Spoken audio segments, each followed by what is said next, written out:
Hi everyone, Bandanner here. I hope you're all doing well. Welcome to this week's WARNO Dev Blog. Apologies, it's a little bit later than usual. This week it's Nemesis 2.2, or the second set of divisions that we'll have the choice of selecting or voting for. This week the title is Plateau d'Albion. I have refrained from trying to do that in a French accent. So we all know about Nemesis, etc, etc, etc. We know that last week was the Hof Corridor, which the first two potential divisions were discussed. You can check out last week's dev blog for that. Let's skip right down to what this is. So the meat and potatoes of Plateau d'Albion, basically they're implying this will be one of the more outlandish war scenarios we propose within WARNO's lore. What are we talking about? A Soviet airborne strike deep inside French territory to neutralize the country's nuclear missile silos. France left NATO's integrated military command structure in 1966, but not NATO itself. This meant that the French retained the possibility of using their nuclear arsenal of their own accord without NATO's approval. The West Germans would have very likely opposed the use of nuclear weapons on their soil, though France was a wild card. Now we already established that WARNO's conventional World War III nuclear weapons are not going to be used. However, nuclear warfare was a real possibility, and though no tactical or strategic exchange occurred within our timeline, the threat was considered very acute. So the next subheading is a spectacular strike. So in real life, the most likely war scenario by both sides were the sumptuous use of nuclear weapons, either as an opening shot, decapitating strikes to annihilate a Soviet armoured breakthrough, or to obliterate NATO's political will to continue the fight. Indeed, it was generally considered the French's last resort to turn the eastern bank of the Rhine, meeting Allied West Germany, into a radioactive wasteland to prevent Soviet tanks from breaking through the French border. How delightful. In the 1980s, France had three different means of delivering its strategic nuclear weapons: submarines, the SNLE, aircraft, the Mirage 4, and land-based silos, the S2. The former two could be countered by Warsaw Pact navies, air force, and air defences. However, the latter strike option remained well protected on French soil. Specifically, these missiles were housed in base Ariane 200, BA-200, on the Plateau d'Albion in southeastern France. So, Nemesis 2.2 highlights a spectacular airborne coup de main conducted by the Warsaw Pact to neutralize the missile silos fielded far behind enemy lines. It would be one of the first, perhaps initial, strikes in the war, together with the covert Kassel-Calden airport takeover in West Germany. The Soviet airborne forces would likely be routed over neutral Austria and Switzerland in a chaotic first minutes and hours of the conflict before entering French airspace and dropping in hot. In any case, the battle will be short and extremely violent. No quarter given nor asked. Massive armoured doors protected the BA-200 silos, designed to resist a nuclear blast, but so heavy it took 20 minutes to close or open them. This means the operation would be decided in the first 20 minutes. With the Warsaw Pact's airborne troops landing right on top of the defenders, both Soviet and French troops would have to accomplish their tasks within that time frame. The hypothetical scenario sketched is more in line with a James Bond movie or a techno-thriller of the 1980s and 90s, but is still faintly plausible. So what divisions will actually be involved? Well, the first is the French 152nd Division d'Infanterie. Unlike so many other French divisions, the 152nd doesn't trace its origins to the Napoleonic Wars, but just World War I. It was raised in 1915 and, though missing the first year, took part in the conflict's most grueling battles: Artois, Verdun, Somme, Chemin des Dames, and all the way up to the final 100 Days Offensive. Disbanded afterwards, the division was reconstituted for World War II, being listed in official records but apparently never forming or taking part in any action. Fast forward to 1979, the 152nd saw the light again as a training formation in the latter stages of the Cold War. During peacetime, its units were reduced to a cadre of professional troops operating out of various military schools in the administrative 5th Division Militaire in southeastern France. In WARNO, as mounting tensions led up to World War III in the summer of 1989, the formation hurriedly formed into the 4th and 24th Regiment d'Infanterie Domain, Naval Infantry Regiment. The 86th Regiment de Infantry, regular infantry, the 19th Regiment de Chasseurs à Cheval, and armoured cavalry. A further HQ staff and 2 independent engineer companies resulted in the 152nd Division de Infantry, mimicking real-life plans. While the 2 naval infantry regiments were regular, though under strength, the infantry and armoured cavalry regiments were created out of the school's cadre and filled with reservists. With the featured forces, the 152nd Division de Infantry was just shy of being a full-fledged infantry division, lacking 1 engineer company and, more importantly, 1 artillery regiment. The 152nd Division Infantry's wartime mission was simple: protect the base Arenine 200 on the Plateau d'Albion. As such, when under attack, it would receive some additional detachments. These include the own defenders with lots of anti-air, helicopter squadron and commandos de l'air, security commandos, plus reserve artillery units. So what will it actually get in the game? Well, the logistics tab is a good category. Although it had a limited logistical train, it would be operating from a well-established base, which was well supplied. Supply units will include the TRM 2000 Logistics and its bigger brother, the much heavier TRM 10,000 Logistics, which is a new unit. During the deployment phase, a FOB can also be used.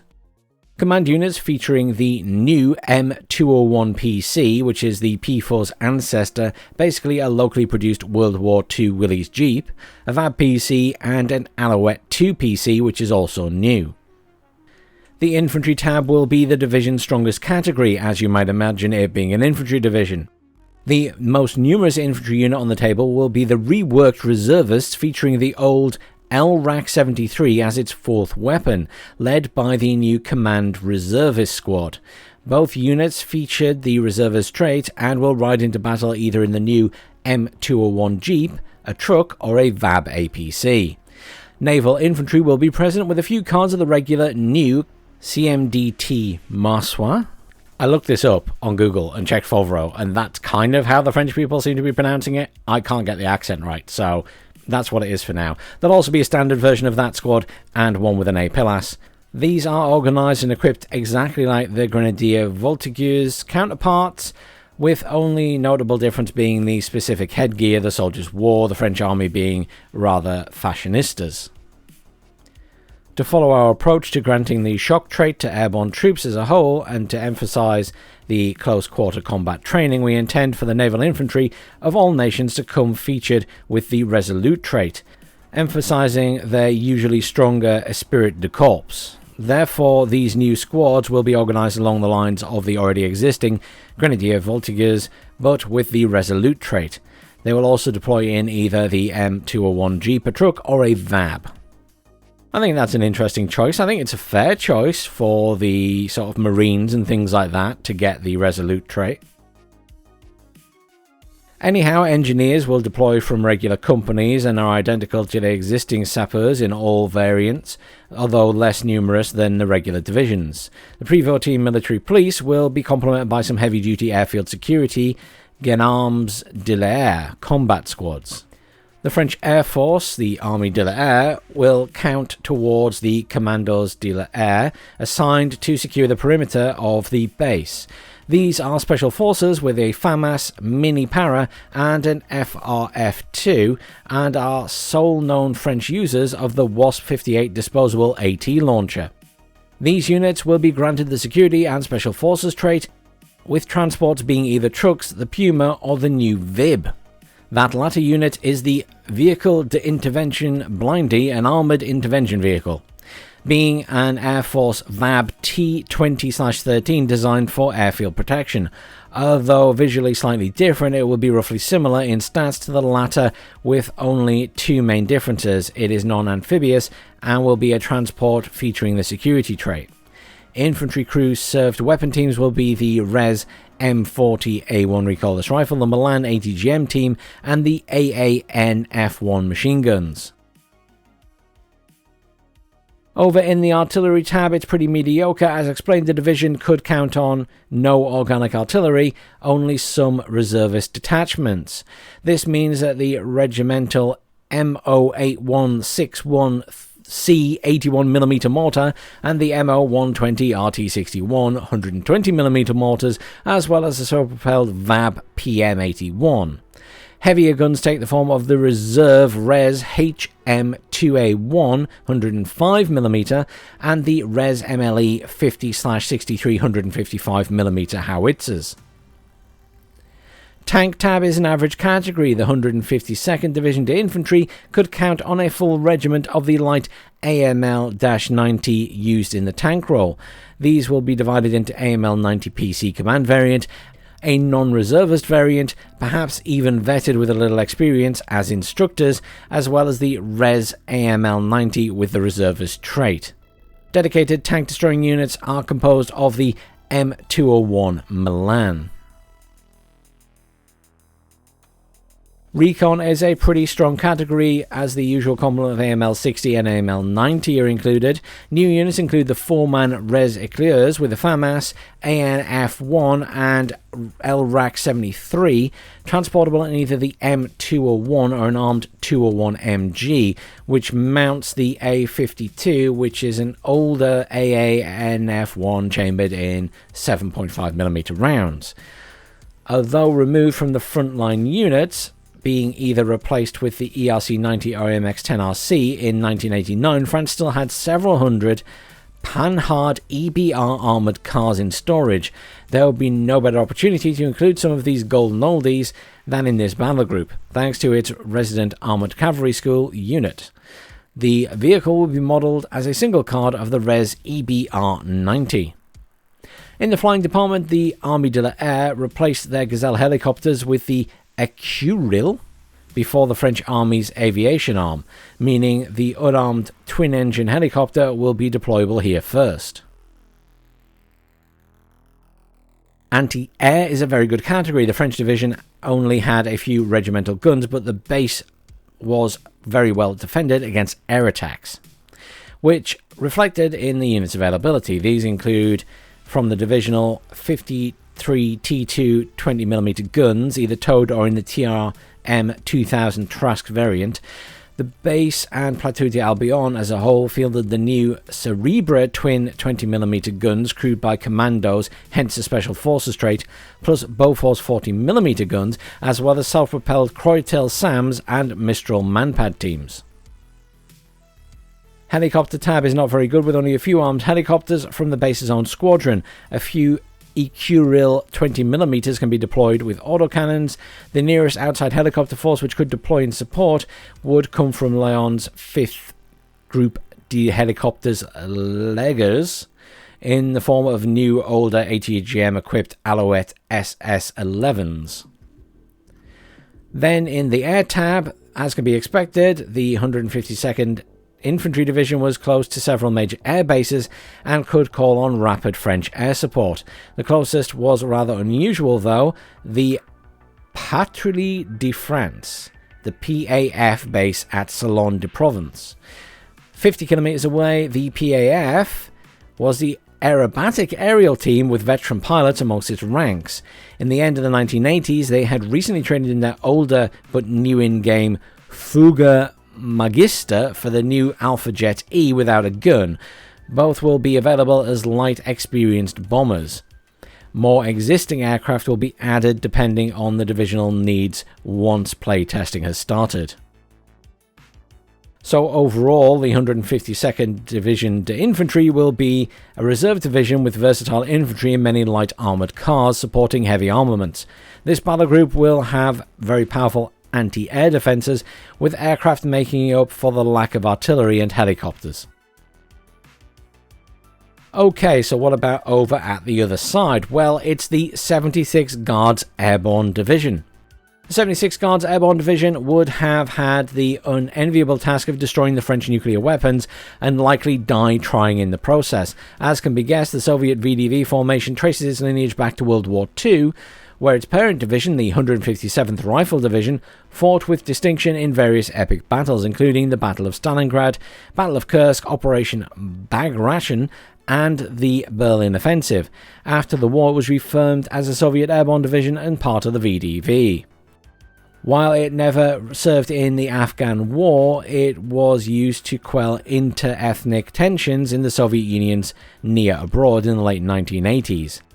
In Warno's scenario, with the march to war, it was pulled out and given plenty of time to prepare for their potentially heroic, but very much sacrificial war mission. Since you should be pretty familiar with the Soviet Air Assault units, let's see how the 76th Guards Airborne Division compares to the currently featured 35th Guards Air Assault Brigade and the Nemesis Air Assault 56 Guards Separate Air Assault Brigade. This Nemesis division will lean more towards the base game's 35th Guards, being a mechanized airborne infantry division with widespread forward deployment trait. The only specific feature coming from the 56th Separate Battle Group will be the LUAZ Amphibious Jeep featuring the forward deployment trait, replacing the UAZ. Also being a full divisional brigade, it can count on a high proportion of infantry going into battle with BMD support. It also receives an entire airborne artillery regiment. In Nemesis 2.2 Deep Raid scenario, no non-droppable heavy equipment will be available. This is also meaning no Shilka Spags and only a few helicopters. So what will it have in the game? Well, in the logistics tab, as can be expected from Airborne Division dropped behind enemy lines, it will have to make do with only a few slots and no FOB. The new supply units are the Desant LUAZ SNAB and the Desant Gaz 66 SNAB. Command vehicles will include the LUAZ Jeep and the BTR/BMD units. The infantry tab is obviously fairly strong. It will have all the Desant except for the Afghansky units from the 35th Guards, but none of the DSH and Spetsnaz squads. BMD Airborne Desantniki will feature in greater numbers than truck-borne ones, the Gaz 66B for example. The division is also lavishly equipped with the BMD-2, with transport option choices being either BTR-D or BMD-2, but not the BMD-1. The Desant Sapri squads will gain access to the Gaz 66 and the BTR-D, specialised ATGM teams will get access to the BTR-D and the BTR-RD. None of the infantry will be heliborne. The Desant UAZ SPG-9 will be replaced by the Desant LUAZ SPG-9 counterpart. Artillery tab is actually surprisingly pretty good here, very similar to the 35th, but without the MTLB Vasilik or the Nona K. On the other hand, the division had many more 2S9 Nona S, but also included some Desant 2B 1482mm, introduced with the 56 Separate Guards. Tank tab will be an average category with some limited choices, although better than the 35th. Technically, the 76th Guard featured no airborne deployable tank, yet the division was, in 1991, so fitting with our March to War timeline, the first one to be equipped with a battalion, and a bit more, see the recon category, of the new BMD-3. This, to be completely honest, was the main reason we picked this division for the Nemesis DLC. As an IFV, the BMD-3 would have been too close to the BMD-2 and would have been restricted to a single card of 4 strong infantry squads. Instead, we considered them to be regrouped as an armoured battalion.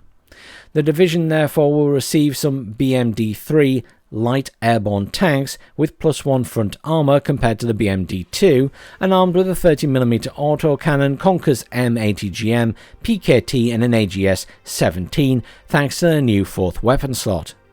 The Desant UAZ Conkers will be replaced by the Desant LUAZ Conkers counterpart. No D-44s or BRDM-2 Conkers, however.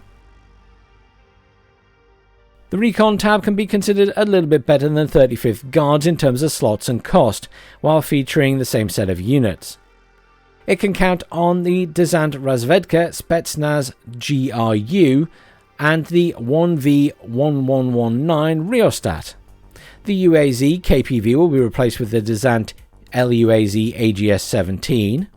A new heavy Desant Scout, named to be translated later, will be created, transportable with Recon Razvedka BMD-2 or a few armed and unarmed transport Mi-8 options. One card of a Razvedka BMP-3 as a recon tank will be added as well. Do they not mean the BMD-3 there? I think they've made a typo. Lastly, another new unit will be the new Recon Schmel 1 unarmed aerial vehicle with specific UAV trait. Working as a plane but from a recon tab, these slow and fragile units will be very hard to spot and target and impervious to suppression.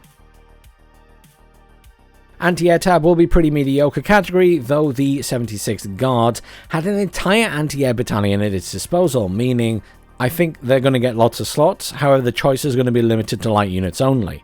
So the division's entire air defense hinges on two weapon systems, the Igla and the good old ZU-23-2. The latter unit comes as a towed Desant ZU-23-2 and the self-propelled and new Desant Gaz-66 ZU-23-2, based on a modified Gaz-66B with forward deployment. The Desant Igla Manpad team coming in an LUAZ, BTRD or BTRZD mounting the ZU-23-2 as a variety of options. Helicopter tab is a pretty dismal category. In real life it only had under a dozen Mi-8 helicopters, mostly for support. Some of these will be given as transport options for recon troops. This means none will be left as gunships. We are still debating whether a single card of Mi-8 MT card with rockets should be included. The air tab will be a pretty strong category. Considering that the 76 Guards will be a one-way trip deep inside enemy territory, whatever close air support was given was needed to be long range. This means plentiful support from the Su-24, including the new AT variant, fielding the KH-29. Some long-range fighters will provide some critical needed air cover. 76 Guards Airborne Division uniquely features the BMD-3 in both tank and recon roles. See, it is the BMD-3, they've just made a typo. This results in the VDV Air Assault formation being closer in style to the American 82nd Airborne Division with its Sheridans than comparable to existing Soviet airborne battle groups. And that's everything in terms of the dev blog for this week. They do mention here the grand final of the SD League WARNO League Season 1 will be happening on the 3rd of August. That's this Saturday, 3rd of August at 3 PM CEST or 2 PM UK time. They made a typo here. That's why I was a little bit hesitant there. They've put 4 PM BST. That's incorrect. They mean 2 PM or 1400 hours. Anyhow, that's everything for this week. I hope you all have a great weekend and I'll see you all soon.